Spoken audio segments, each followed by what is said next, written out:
Valenciennes, commune des Hauts-de-France. Dans ces rues typiques de la région, les 44 000 habitants semblent être victimes d'une menace bien particulière. Une menace capable de voler, de traverser les murs, et dont les hurlements résonnent dans la nuit. Valenciennes serait-elle hantée ?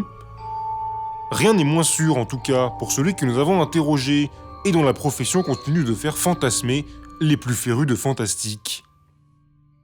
Je m'appelle Régis Ducamp, et je suis chasseur de fantômes depuis maintenant 8 ans. Chasseur de fantômes et autres formes ectoplasmiques. De base, c'était mon père qui faisait ça. Et quand il a pris sa retraite et qu'il est parti vivre à Roubaix, bah naturellement, j'ai repris l'affaire, quoi. Je pense que le plus dur, c'est quand même le rythme.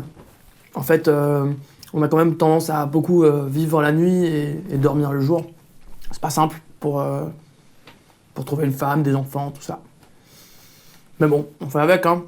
Je dois dire que dernièrement, cependant, il y a quand même une forte tendance à ce que les fantômes soient localisés entre 5h et 7h du matin. Donc c'est plutôt agréable. La plupart du temps, je vais attendre qu'on m'appelle. Et ensuite, je vais pouvoir venir sur les lieux constater si effraction il y a. Et si besoin est, je vais intervenir. Donc en m'équipant de mon matériel, je vais venir appréhender l'individu ectoplasmique. Avant tout ça, il faut détecter le fantôme. Et pour détecter le fantôme, il faut utiliser des détecteurs à détecter les fantômes. Donc moi j'ai les miens qui sont de ma propre fabrication. Donc c'est très efficace et quand on sait où regarder et où chercher, on les a. Et ensuite, bien entendu, il faut se mettre la main à la pâte, hein. Après, c'est le métier qui veut ça, quoi. Y'a pas de doute. C'est une fantomène de 40 ans. La piste est encore fraîche. Pour lutter efficacement contre les fantômes, on dispose d'un arsenal assez fourni.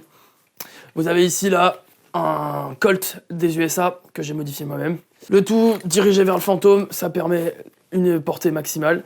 On relie tout ça avec un tuyau standard à un aspirateur dans le sac à dos. Je vais pas vous mentir, c'est un XT 3200, c'est illégal en Europe, mais bon, il y a que ça qui fonctionne. Pour la suite, pour la capture des fantômes, ici devant vous, vous pouvez voir un matériau très résistant en polyester d'acétylène. C'est hyper efficace, léger, et en plus ça ne laisse aucune odeur. Nous avons pu filmer ces images exceptionnelles de notre chasseur de fantômes procédant à la capture d'un revenant. Par mesure de sécurité, il a tenu à ce que nous restions en retrait. Sac poubelle. Vérifie le sac poubelle. L'intégrité est bonne. On peut y aller. Donc là, juste après, je vais rentrer dans l'appart du client. Après un premier examen, je me suis aperçu que l'être fantomatique était très malfaiteur. Donc ça va être un peu ardu, mais on va y arriver. C'est le métier, quoi. Allez, j'y vais.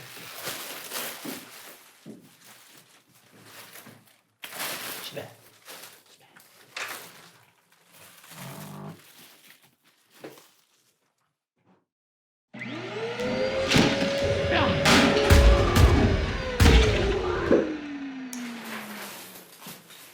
C'est bon. J'ai bien morflé, hein. Mais je l'ai eu, cet enfoiré. Mission accomplie. Nous avons suivi Régis vers l'un des lieux témoins de nombreuses de ces captures. Ici, vous êtes sur l'une des places les plus hantées de Valenciennes, d'accord ? Il y a eu des tas de morts, règlement de compte au couteau, fin de soirée qui dégénère. Vous pouvez même pas imaginer tout le bordel que c'est. Avant, les fantômes, ils étaient sympas, ils étaient passifs. Je veux dire, c'était une capture, mais ça va. Maintenant, ils sont agressifs, c'est des délinquants. Ils sont ce qu'ils sont avant, hein, les gens, hein, ils font ce qu'ils veulent, hein, mais maintenant, il y a des nouveaux fantômes qui sont... il n'y a pas d'autre mot, c'est des délinquants. Ils sont agressifs, c'est des délinquants. Il faut que le gouvernement nous aide. On a plus les moyens et on se sent délaissé.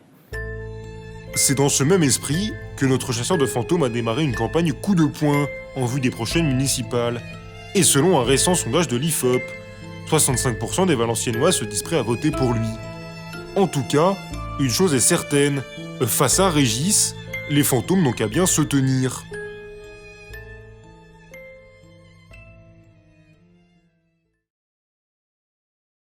Ça, c'est un détecteur infaillible. Je l'ai fabriqué moi-même, c'était le premier truc que j'ai fait. Et depuis ce jour-là, je sais où voir les fantômes. Ça s'utilise comme ça, c'est très pratique. Et dès qu'il y a un fantôme, ça sonne. Là, je peux pas le faire sonner, mais ça sonne. Voilà.